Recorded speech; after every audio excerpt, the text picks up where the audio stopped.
Pensemos en esto un momento. Desde que nacemos, es como si nos dieran un guión, ¿cierto? Las reglas del juego, las expectativas de la sociedad, lo que se supone que debemos pensar y sentir. Pero, ¿y si una gran parte de lo que creemos que es nuestra mente en realidad fuera una simulación? Una programación tan pero tan profunda que la llegamos a confundir con la realidad misma. Miren, esta pregunta ya dejó de ser algo de ciencia ficción. Cada vez más, la ciencia, la filosofía y hasta la espiritualidad se están encontrando en este mismo punto, explorando la idea de que nuestra experiencia de vida podría ser, en esencia, una construcción.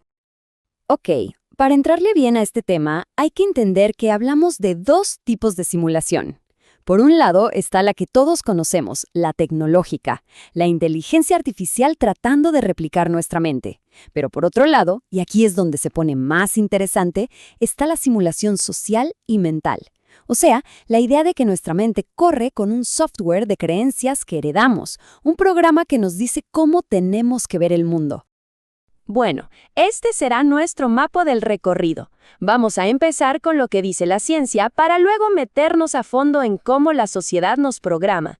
De ahí exploraremos el gran misterio de la conciencia y otras formas de ver la realidad. Y al final cerraremos con algunas herramientas para empezar a cuestionar nuestra propia simulación. Muy bien. Primero, lo primero. Veamos cómo la ciencia ha intentado descifrar y hasta replicar cómo funciona la mente humana. La inteligencia artificial en el fondo es nuestro gran intento por construir un espejo de nuestra propia mente. Se trata de programar máquinas no solo para que calculen cosas, sino para que aprendan, razonen, se adapten, que imiten esas chispas de genialidad que llamamos inteligencia. Pero ojo, la simulación no es solo de máquinas, es algo que hacemos nosotros a cada rato. En psicología le llaman teoría de la simulación mental, que básicamente dice que para entender a otra persona usamos nuestra propia mente como un simulador. Eso de ponerse en los zapatos del otro es literalmente correr una simulación de lo que siente. De ahí nace la empatía. Y aquí es donde la cosa se pone increíble. La línea entre mente y máquina se está borrando. Ya hay inteligencias artificiales capaces de leer la actividad del cerebro y reconstruir frases enteras. La idea de leer la mente, que antes era un sueño, hoy está prácticamente tocando a nuestra puerta. Ahora sí, pasemos a la idea más retadora. ¿Qué tal si la simulación más poderosa de todas no está en una computadora, sino que fue instalada dentro de nuestra cabeza por el mundo que nos rodea? Es que, si lo pensamos bien, desde niños estamos absorbiendo todo. Ideas sobre el éxito, el amor, el fracaso, lo que está bien y lo que está mal. Y todas estas ideas se van convirtiendo en un programa que corre en automático, que dicta nuestras reacciones y decisiones sin que nos demos cuenta. Vivimos, pues, dentro de una simulación de creencias que casi nunca nos paramos a cuestionar. Entonces, el punto clave es este.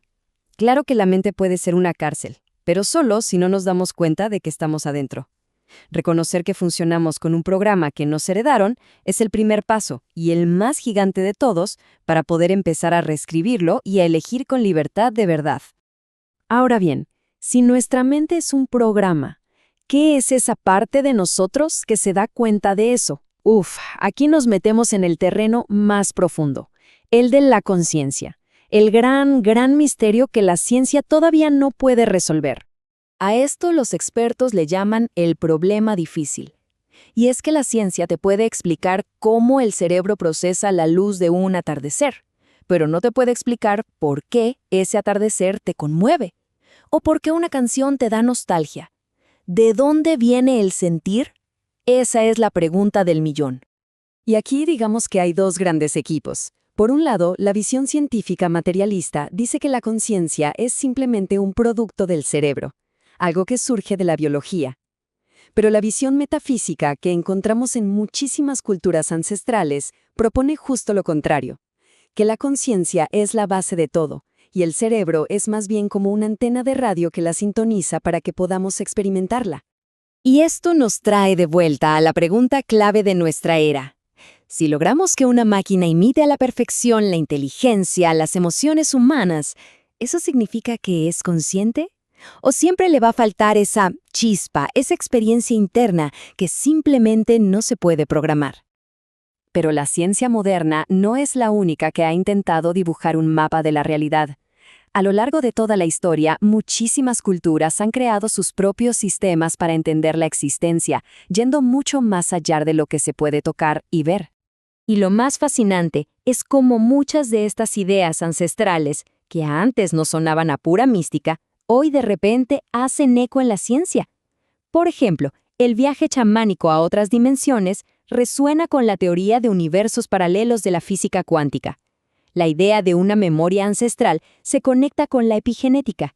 Conceptos como los registros akáshicos, que hablan de un campo de información universal, pues ya no suenan tan distintos a ciertas teorías sobre el cosmos. Pareciera que son diferentes idiomas para describir una misma realidad, una que es muchísimo más compleja de lo que nuestros ojos ven. Y todo esto nos trae de vuelta a lo más importante, a lo personal.